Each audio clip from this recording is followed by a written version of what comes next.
Formación con sentido, servicio con vocación.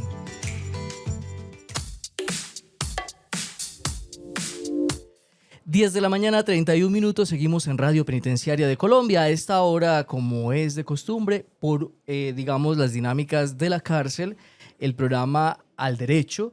Nos va a tocar hoy reducirlo un poco, pero ya se encuentran los funcionarios de la Defensoría del Pueblo Regional Antioquia con nosotros. En el programa pasado estuvimos hablando sobre temas importantes para conocer qué es la Defensoría del Pueblo. Los profesionales nos contaron un poco sobre la función de la Defensoría respecto a la población condenada, nos hablaron qué es y en qué consiste el programa de la Defensoría, ese programa que ellos llaman el 1542, nos explicaron también los subrogados penales, mecanismos sustitutivos de la pena y vigilancia electrónica en el sistema penal colombiano. Ahí quedamos nosotros y como es tan extenso, prometimos que íbamos a hacer un sondeo de algunas preguntas y de hecho nos están escuchando. Voy a dar los buenos días a los profesionales que ya se encuentran con nosotros. Muy buenos días. ¿Cuál es su nombre? Muy buenos días. Mi nombre es Andrés Meneses Uribe. Soy defensor público del programa Sistema Penal Acusatorio de la Defensoría del Pueblo. Bienvenido a Radio Penitenciaria de Colombia. Muchas gracias. Le están escuchando a esta hora en Bogotá y en gran parte del país. Buenos días. Muy buenos días para todos. Mi nombre es Alejandra María Restrepo Franco. Soy defensora pública adscrita al programa 1542, Beneficios Administrativos y Subrogados para Personas Condenadas. Bienvenida también, doctora. Esta es su casa. Doctor Jorge, muy buenos días. ¿Cómo amanece usted? Muy buenos días, muy bien, gracias a Dios. Jorge Patiño, también del programa 1542. Esperamos que esta mañana podamos resolver algunas dudas de los internos. Claro que sí, bienvenidos y en compañía de ese buen cafecito vamos a dar inicio entonces a este espacio. Les propongo entonces que escuchemos a los privados de la libertad en los pabellones que han, digamos, gestionado. Entonces vamos a pedirle al máster que por favor nos conecte con la primera inquietud que queremos escuchar. Buenos días, mi nombre es Linda Juliet Sea Gómez, psicóloga del equipo de tratamiento del establecimiento de Bellavista. En el programa me gustaría que se tratara la duda con respecto a qué criterios tienen los jueces al momento de otorgar o negar un beneficio administrativo, teniendo en cuenta el tratamiento, la resocialización que tiene un interno o un privado de la libertad durante su proceso y su estadía en el establecimiento. Ahí escuchábamos a las 10:34 esta inquietud. Ya esta tiene una funcionaria, ¿no? Dice que trabaja acá en el CPMC Bello Bellavista, doctores. Bueno, yo les quería comentar algo. Es algo muy importante que tiene que ver con este tema del tratamiento penitenciario. Esto tiene que ver en el criterio que tienen los jueces, como ella realizaba la pregunta. Este criterio, primero que todo, debemos decir que el juez es discrecional al tomar una decisión. Entonces, la decisión de un juez no tiene por qué ser igual a la de cualquier otro juez. Y estamos hablando en territorio nacional, no solamente aquí en Antioquia. Así como de los 12 juzgados de ejecución de penas que hay en este momento aquí en Antioquia, el primero puede otorgar una libertad o un beneficio administrativo, mientras que el quinto o el sexto la puede negar. Por eso hablamos de discrecionalidad.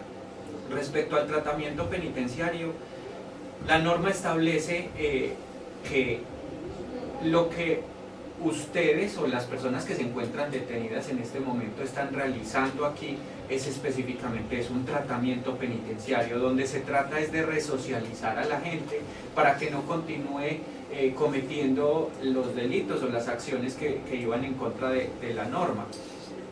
Como no es un programa para castigar, sino para resocializar, esta valoración que hace el juez sobre el tratamiento penitenciario le permite otorgar, conceder o no algunos beneficios. ¿Qué pasa? Sucede que la norma también establece que para poder otorgar, un ejemplo claro y lo tenemos en la libertad condicional, que para poder otorgar la libertad condicional, dice la norma, previa valoración de la conducta punitiva. Esto no quiere decir que el juez vaya a entrar a valorar nuevamente lo que ya se conoció en etapa pues, de conocimiento, cuando el juez establece la condena, pero sí le permite al juez poner en una balanza el delito que se cometió, la conducta que se realizó, la afectación que hubo al bien jurídico tutelado y poner en otra balanza ese tratamiento penitenciario. Como hablábamos la semana pasada, hay algunos elementos que son rogados, ¿cierto? En este caso, nosotros para hablar del tratamiento penitenciario, nosotros tenemos que entrar a demostrar que ese tratamiento penitenciario se hizo efectivo. Y yo les hago esta pregunta a ustedes. ¿Ustedes cómo demuestran ese tratamiento penitenciario? Porque yo conozco la cartilla biográfica, yo conozco que hay una resolución o un concepto favorable, pero ustedes con eso creen que logran demostrar ese tratamiento penitenciario que ustedes han realizado. Yo sé que muchos internos estudian, les entregan sus diplomas, lamentablemente los guardan debajo del colchón. Ni siquiera se los envían al juez, no le cuentan al juez lo que está pasando. Hay muchas sentencias condenatorias que se realizan por medio de preacuerdos, donde el juez de conocimiento no entra a valorar la conducta punible. ¿Esto qué quiere decir? Que cuando el juez de ejecución de penas va a entrar a hacer esa previa valoración a la conducta punible, él se remite a la sentencia, pero al no encontrar información, él empieza a indagar sobre los hechos que se ocurrieron. Si ustedes leen los hechos, muchas veces en la sentencia, son los hechos que pone la fiscalía, son muy extensos, agrandados y muchas veces no corresponden con lo que se vivió. Pero el juez no tiene conocimiento de eso. Y si ustedes no se lo explican, pues no va a haber una forma en la que el juez pueda valorar ese tratamiento. Entonces tenemos los certificados de lo que están haciendo, lo que están trabajando, lo que están estudiando. Eso sirve para poder demostrar ese tratamiento penitenciario y que pueda el juez entrar a valorar y tener un criterio diferente al que normalmente tiene. Entonces normalmente dice, no, yo se la voy a negar, pero si ustedes le demuestran, entonces sería más fácil cómo hacerlo. ¿Qué más les puedo hablar al respecto? Ahí sería importante de pronto decir es que se hace la pregunta como bajo el entendido de que los jueces frente a una solicitud deben resolverla así de tal forma, sin tener en cuenta que cada caso en concreto es absolutamente diferente, como lo dice muy bien el doctor. En cada caso se deben acreditar unos requisitos, unos presupuestos que son necesarios para que el juez entienda si efectivamente se dio un proceso de resocialización o no. Porque también hay que entender que muchas personas que están privadas de la libertad no se someten a ese proceso de resocialización, sino que tienen una mentalidad, digamos, muy distinta a la que tienen la mayoría de los internos, que es efectivamente resocializarse y no volver a cometer los errores que los trajeron a este lugar. Así es. Así es. 10 de la mañana, 39 minutos. Están escuchando ustedes el espacio de la Defensoría del Pueblo en Antioquia. Estamos tratando preguntas que las personas hacen. ¿Creen ustedes que podemos escuchar la siguiente pregunta? ¿Sí? Sí. Ahí vamos, listo. Vamos con la siguiente inquietud a esta hora a las 10:39. Sandra Felipe Ramírez, del patio de la cárcel de Bellavista. Me gustaría que aclaren el tema de la reforma de la justicia, si los condenados que ya estamos en este sitio tienen algún tipo de beneficio o si solamente es para la gente que entra en nuevos procesos.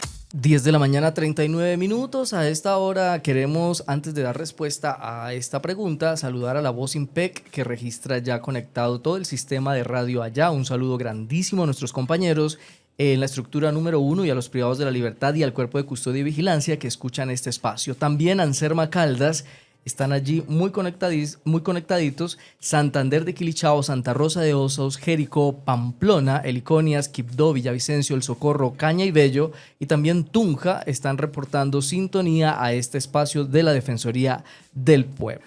Señores.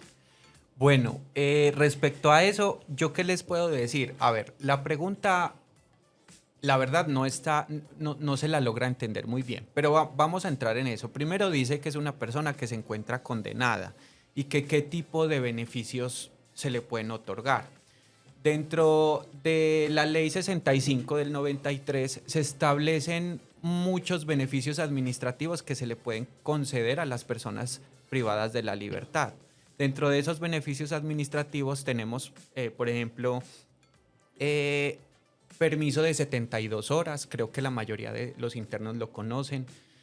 Permiso de fines de semana, que también es diferente al de 72 horas. Sí, señor. Permiso de salida de 15 días continuos, que también yo creería que los conocen, son como los 3 beneficios administrativos que mayormente se conocen.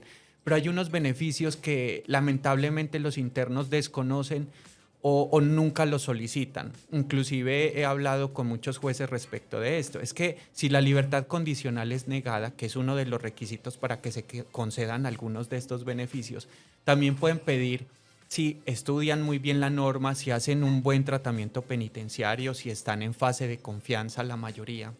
Se les puede dar salida para trabajar durante el día y pernoctar en la cárcel en la noche. O inclusive más adelante, inclusive el juez les puede otorgar una semilibertad, por decirlo así, donde estarían trabajando y solamente vendrían como a reseñarse los fines de semana. Hay un montón de beneficios que lamentablemente no se solicitan, pero todos estos están en la ley 65 de 1993, ustedes la pueden observar, pueden estudiar cada tipo de beneficio que tienen. Aparte de eso, también está el beneficio de la libertad condicional, la prisión domiciliaria cuando se cumple el 50% de la pena, que lamentablemente pues tenemos unas restricciones muy grandes respecto de este beneficio de la prisión domiciliaria, hablando específicamente porque el mismo artículo contempla unos delitos que por expresa prohibición legal no se pueden conceder. Y los cuales se encuentran demarcados en el artículo 68A del Código Penal. Se tiene que tener en cuenta ese tipo de delitos. Ahora también es muy importante, no quiere decir que esta persona no tenga derecho a solicitarlos, ¿cierto? Se pueden pedir cuando, si el delito está excluido, lo pueden pedir cuando ya la persona haya adquirido el 80% de la pena y ya el juez lo motiva y decide si se la da o no se la da, pero no quiere decir que si hay una prohibición no expresa legal, no quiere decir que el interno no la pueda pedir o solicitar. Qué bueno, la puede pedir. Qué bueno conocer ese aspecto que muchas personas a veces no lo conocen. Sí, no se le puede negar, o sea, la persona puede pedirla. Cumpliendo con esa fase. Con el ¿no? 80%. Con el 80%. Y ya es discrecional del juez si se la concede o no se la concede. Pero no quiere decir que porque tenga una prohibición, el juez le diga, no, usted no se la voy a conceder. Muy bien. A esta hora, 10 de la mañana, con 44 minutos, escuchan ustedes Al Derecho, el espacio de la Defensoría del Pueblo Regional Antioquia. Aquí se encuentran los defensores doctor Jorge Patiño, el doctor Andrés Meneses y la doctora Alejandra María Restrepo, quienes están hoy haciendo una dinámica de responder algunos cuestionamientos que hacen y que envían a Radio Penitenciaria de Colombia. ¿Estamos dispuestos para recibir la siguiente pregunta? Muy bien, vamos con la siguiente pregunta, por favor. Buenos días, señores de Defensoría del Pueblo. Me gustaría que nos indicaran a todos nosotros sobre justicia restaurativa, en qué etapas del proceso es efectivo o no, y en Colombia y en América Latina, ¿eso en qué va? 10 de la mañana, 45 minutos, doctores. En Colombia se ha tratado de implementar la justicia restaurativa, pero en tipos de delitos no lesivos, ¿cierto? Que tienen que ver como más que todo lesiones personales e inasistencia alimentaria. Pero estos se tratan de lograr cuando no hay un daño muy superior, ¿cierto?, para contribuir en la carga al sistema penal, y eso equilibra, así como reducir la presión al sistema penitenciario. La justicia restaurativa ha logrado que se destaque en Nueva Zelanda y en Canadá. En Nueva Zelanda para lograr una reducción de reincidencia, y en Canadá se ha utilizado eficazmente en una justicia indígena, ¿cierto? La justicia restaurativa se ha logrado como un enfoque innovador en la resolución de conflictos y en la gestión del delito, desafiando las premisas del sistema penal tradicional centrado en el castigo. A diferencia del sistema punitivo, que se enfoca en la retribución y el encarcelamiento. La justicia restaurativa tiene varios principios y son la reparación al daño, la participación activa de las partes afectadas y la responsabilidad del infractor y su reconciliación, la cual busca que el infractor tenga la oportunidad de reflexionar sobre su conducta y sus consecuencias. La implementación de la justicia restaurativa enfrenta varios desafíos y son la falta de formulación adecuada para los facilitadores, recursos limitados y hay una resistencia frente a ella. Frente a la justicia restaurativa, pues sí que tener de pronto en cuenta algo, y es que al margen, digamos, de su implementación dentro del sistema penal acusatorio, podríamos también acoger ciertos postulados de la justicia restaurativa, como por ejemplo el principio de oportunidad, cuando, como lo dice la doctora, se afectan mínimamente bienes jurídicos protegidos por la ley penal, allí siempre y cuando se indemnice a la víctima, entonces por eso hablamos de un tema de justicia restaurativa. Igualmente, para efectos de la ejecución de la condena, sobre todo en estos delitos de hurto calificado y agravado que tienen prohibición expresa para conceder beneficios subrogados penales, se está presentando, digamos, un fenómeno a nivel jurisprudencial en los tribunales, especialmente en el Tribunal Superior de Medellín, que se han visto algunas decisiones en las cuales, cuando el hurto es, digamos, de una menor cuantía y se indemniza integralmente a la víctima en la primera etapa o la primera oportunidad del proceso, a pesar de que el hurto calificado tiene una prohibición expresa para conceder, por ejemplo, suspensión condicional de la ejecución de la pena o la prisión domiciliaria, a raíz de esa aplicación de principios constitucionales con base en la justicia restaurativa, se está accediendo a conceder estos beneficios prolongados penales, reitero, pese a la prohibición que existe.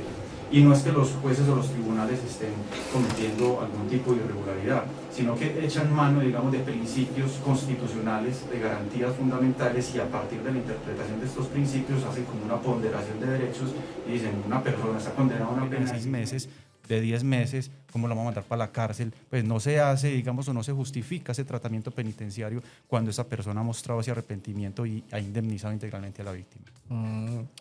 Miren todos los aspectos tan importantes que se tratan para que las personas vayan conociendo sobre su situación, nos vayamos educando. No todos somos abogados y qué bueno cuando nos ilustran y podemos acceder, ¿no?, a esa justicia. ¿Me permitís que de pronto Claro. olvide otro punto que Sí, también señor. es muy importante, y también en estos delitos de hurto agravado principalmente, que muchas veces son los que más congestionan las cárceles, y es que se puede aplicar en este caso una norma que no hace parte de la ley 906, sino de la ley 600, que digamos se aplica solamente en unos procedimientos, especialmente con aforados, y es el artículo 42 que habla de la indemnización integral. Entonces, cuando se trata de un delito de hurto agravado y se indemniza integralmente a la víctima, es posible que la Fiscalía, si esta persona no le han decretado la preclusión en los 5 años anteriores, se le precluya la investigación. Eso significa que esta persona no va a ser condenada, no va a tener un antecedente penal, pero todo se basa en la indemnización integral a la víctima, que en otras palabras es justicia restaurativa. Exacto, ese es el concepto. 10 de la mañana, 49 minutos. Oiga, vamos como trenes. Vamos como trenes. Hay mucha gente escuchándonos a esta hora, por ahí desde Bogotá. Incluso hay una familia. Vemos una IP que está conectadita ahí. Esos son familias, personas que nos escuchan en un radio. Entonces podemos ver a través de la IP de ese computador que nos están escuchando. Bueno, vamos a escuchar la siguiente pregunta. Por favor, William. Mi nombre es John Gómez del Patio Quinto. Me gustaría que en el programa hablaran de sentencias de la Corte Suprema de Justicia y jurisprudencia que nos ayude cuando nos niegan el beneficio de la libertad condicional, que por la gravedad de la conducta punible, a pesar de que la persona haya tenido un buen proceso de resocialización, esté en fase de confianza y la siguen negando. Entonces hay muchas sentencias de la Corte que nos podrían ayudar con este tema. 10:51. Bueno, esta es una pregunta como de pensar. Me quedé ahí como escuchando y abunda mucho en los centros penitenciarios este tipo de inquietudes. ¿Qué le podemos decir a nuestro compañero privado de la libertad frente a esto? Bueno, así como estábamos hablando hace un momento del tratamiento penitenciario y hablamos también de la valoración de la conducta punible, cada despacho judicial digamos, tiene su propio criterio, su propio concepto y empiezan a seguir unas líneas jurisprudenciales. Dentro del análisis que yo he realizado, he logrado encontrar que la línea jurisprudencial aquí en Antioquia se aparta un poquito a las de otros países. Él hablaba específicamente de buscar unas sentencias que le pudieran ayudar como a valorar la conducta punible, ¿cierto? Dentro de esas, yo logré identificar varias que ahorita se las voy a decir para que por favor vayan consiguiendo papel y lápiz y las puedan apuntar. Pero mientras eso, yo quisiera comentarles un poco de esa valoración de la conducta punible, porque ha habido un cambio drástico y grande desde hace muchos años que ha ido modificando el artículo. Entonces, por ejemplo, anteriormente se hablaba de que se hacía una valoración sobre la gravedad de la conducta punible. Por ahí en una sentencia se logró declarar la inexequibilidad de la palabra gravedad y se cambió la palabra previa valoración de la conducta punible. Pero lo que hizo esta norma al análisis jurídico que yo le he logrado como realizar es que se abarque inclusive algo más grande. Ya no solo están buscando la gravedad, sino que valoran completamente toda la conducta. Muchachos, cuando ustedes realizan una solicitud de libertad condicional, para que lo tengan muy claro y en cuenta, relaten muy bien los hechos, lo que ustedes estaban haciendo y cuál ha sido el tratamiento penitenciario que ustedes han realizado. Porque como yo les explicaba anteriormente, esa valoración de esa conducta punible no se hace sola. Esa valoración es como si ustedes tuvieran una balanza. En un lugar colocan ustedes la conducta punible y en el otro lado van a colocar el tratamiento penitenciario. Cuando ustedes superan ese tratamiento penitenciario o logran demostrarle al juez que esta es la frase más importante que yo se las digo muchas veces a las personas que están solicitando esto, y es: tu condena o el tratamiento que tú estás realizando, el tratamiento penitenciario, ya no es más necesario.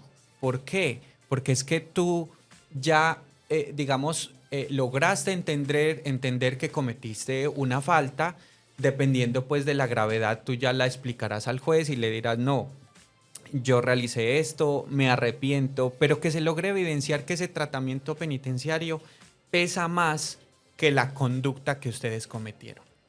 ¿Y cómo, perdón doctor, Sí. ahí sí, cómo hace uno para conceptualizar que el tratamiento penitenciario está siendo efectivo en uno mismo? O sea, ¿cómo habla uno mismo de uno mismo ante un juez? Porque yo puedo, ¿cómo lo expreso? ¿Cómo sería lo correcto? Pero es que eso se lo tienes que demostrar al juez en el tiempo que has estado privado de la libertad, porque no es solamente es hacerle la solicitud de la libertad condicional, el juez de manera inmediata negarla con la motivación de la conducta punible. Entonces, si usted no está de acuerdo, para eso se interponen los recursos procedentes y usted le va a motivar a ese juez que no es solamente la valoración de la conducta punible sobre la negación, porque ya hubo un juez que fue el juez de conocimiento que me hizo la valoración de esa conducta punible, y usted le demuestra al juez de ejecución con el periodo que estuvo privado de la libertad, por ejemplo, como cambios de fase, estás estudiando, Trabajo. estás trabajando, ¿cierto? Ok. Si, por ejemplo, ya estás en fase de confianza, entonces el juez de ejecución no tiene por qué negarte esa solicitud solo con la valoración de la conducta. Tienen que haber otros determinantes para esa negación, porque entonces ya el juez lo que está tomando ahí es como otra vez un juez castigador, y no es que para eso ustedes están privados de la libertad, para demostrarle al juez de ejecución que ustedes están en una etapa de resocialización. Entonces, si el juez te niega la libertad condicional solo con la conducta punible, de manera inmediata es interponer el recurso al que yo tengo derecho. Claro. ¿Listo? Como decíamos ahorita, y es un tema más de los compañeros, muchas veces en la cartilla biográfica no hay información suficiente para que el juez haga una valoración de ese proceso de resocialización. O sea, el insumo que se le envía no es el suficiente y él no tiene cómo, como dice él, poner las balanzas. Es así. William, por favor, tienes una inquietud, es importante también. Sí. Buenos días a los funcionarios de la Defensoría del Pueblo, gracias por este excelente programa. Y yo les voy a hacer una pregunta y teniendo en cuenta todo lo que ustedes nos acaban de decir, yo quiero que quede muy claro dentro de este programa la respuesta a la pregunta que yo les voy a hacer. Aquí habemos compañeros que yo diría que estamos sobrecalificados por ese tema de la buena conducta, del buen comportamiento, fase de confianza, 80% de la pena. Pero la pregunta es, ¿por qué los jueces a la 1098, a la ley 1098, les dicen siempre el tema de la conducta punible? Y hay muchos casos en el centro penitenciario con el tema de la ley 1098. Y siempre dicen lo mismo, el tema de la conducta punible es imposible que a ustedes se les dé algún beneficio administrativo o algún subrogado penal. Entonces yo sí les pido que ese tema, porque es muy importante, y ustedes no se alcanzan a dimensionar la cantidad de pruebas de la libertad que hay acá en el centro penitenciario con el tema de la ley 1098. Entonces, que quede consignado porque esto lo vamos a retransmitir para que ellos lo puedan escuchar y muchas gracias. Gracias, William. Bueno, respecto específicamente de la ley 1098, tenemos que recordar lo siguiente, y es que la norma establece qué tipos de beneficios y a quiénes se les pueden o no conceder. Dentro de eso, la norma es muy específica respecto de algunos delitos que se cometieron y que es imposible que se les otorgue algún tipo de beneficio o inclusive la libertad condicional. Porque recuerden que el 68A excluye un montón de delitos, pero hay un parágrafo en el 68A en el que dice que a pesar de que todos esos delitos tienen expresa prohibición legal para los beneficios administrativos, esto no aplica para la libertad condicional, porque la libertad condicional no es un beneficio administrativo. Entonces, cuando la norma especifica ciertos delitos, no habría forma de irnos en contra de la ley, salvo que, como lo decía ahora el doctor, se logre establecer que se está vulnerando un derecho constitucional y que el juez pueda cambiar un poco la línea. Pero en este aspecto, en el tema de la 1098, recuerden que habla sobre menores. Y recuerden que en Colombia cualquier derecho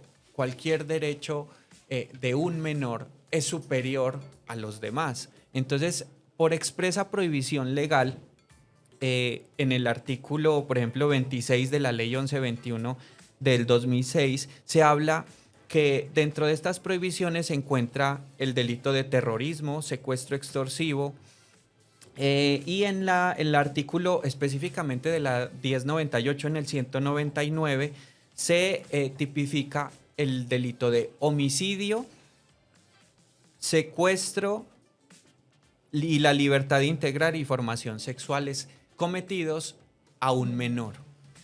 Entonces, lamentablemente, como la norma ya lo especificó, no es posible que se otorgue un tipo de beneficio respecto de estos delitos. Listo, quedó claro ahí ese tema. Clarísimo. Listo. Quería comentarles algo respecto, para que no nos vayamos ahí del tema de la gravedad de la conducta, y era lo que hablaba nuestra compañera Alejandra, y ella hablaba que la valoración de la conducta no debe ser la negación únicamente por la gravedad de la conducta, sino que el juez tiene que valorar un conjunto de situaciones. Y sobre eso estábamos viendo sobre las sentencias, y yo quiero que apunten esta, que yo creo que ya muchos la deben tener. Es el del Tribunal Superior de Pereira en el auto 2020-409. Pues es un ejemplo específico donde el juzgado de ejecución de penas lo niega, pero el Tribunal Superior concede la libertad condicional diciéndole al despacho que tenía que entrar a valorar todo y no solo la gravedad de la conducta. Es una línea que la pueden utilizar, la pueden manejar. Sobre esto también tenemos la sentencia C-194 del 2005, que habla sobre la valoración de la conducta punible por el Juzgado de Ejecución y Penas de Medidas de Seguridad.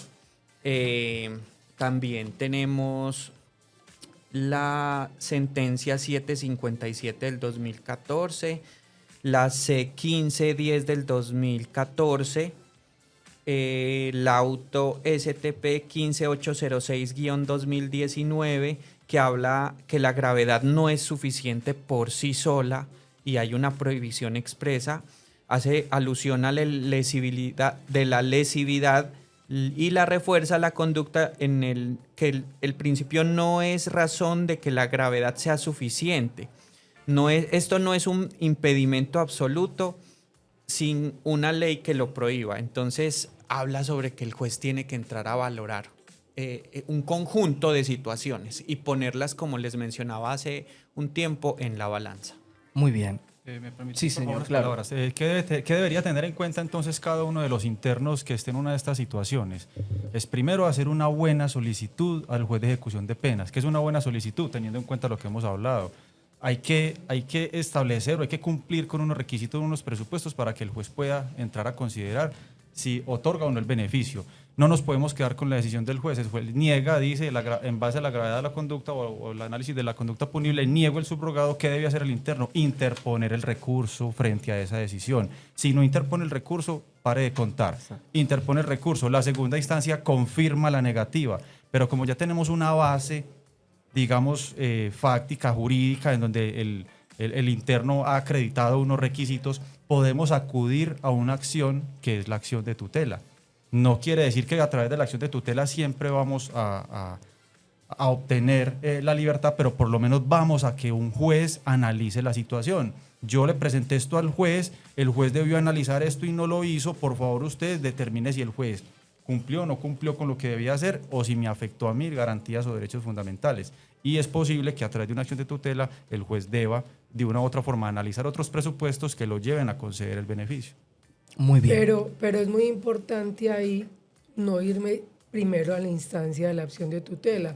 Yo tengo que haber agotado los recursos que me da la ley para agotar. Cuando yo ya vaya a agotar la tutela, ya haya agotado la subsidiariedad, porque los internos piensan o creen que con la acción de tutela yo le demuestro al juez que se me está negando un derecho fundamental.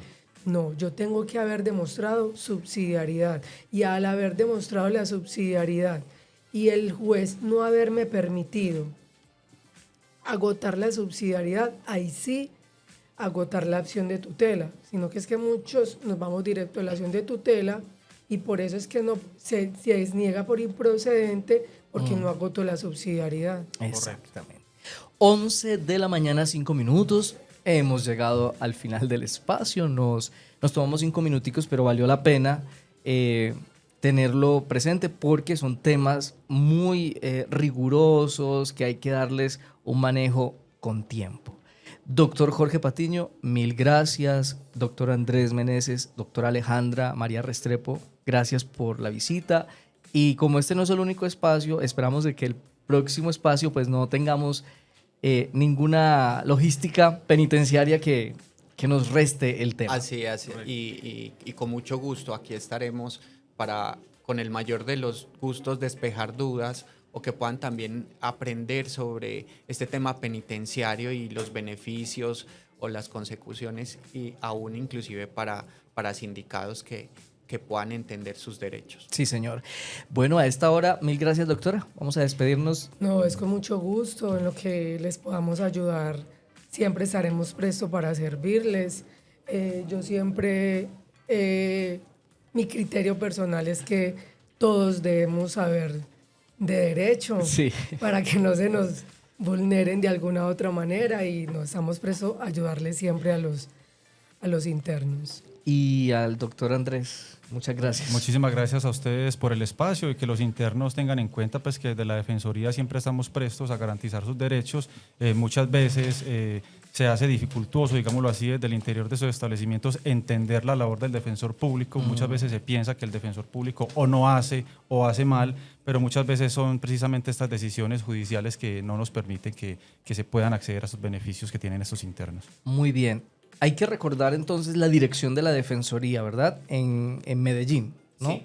Dice carrera 47, número 5657, edificio Salamanca, Candelaria. Y hay un correíto que los defensores nos permiten, antioquia@defensoría.gov.co, PBX 601-314-4000, extensión 40001, 40002 y 40003. Acá van a quedar estos daticos para las personas que de pronto, si nos escriben por el 318-923-6352, se los vamos a entregar para que puedan ir a visitarlos. Mil gracias. Y 11 salimos a esta hora. Seguimos con programación en Radio Penitenciaria de Colombia. Los que nos están siguiendo a través de este podcast ya saben, va a salir en la misma hora, en el mismo día, siempre por los mismos medios. Gustavo, como todos nosotros, tiene derecho a una segunda oportunidad. Conozca sus derechos, exíjalos. Derechos humanos para vivir en paz. Defensoría del Pueblo.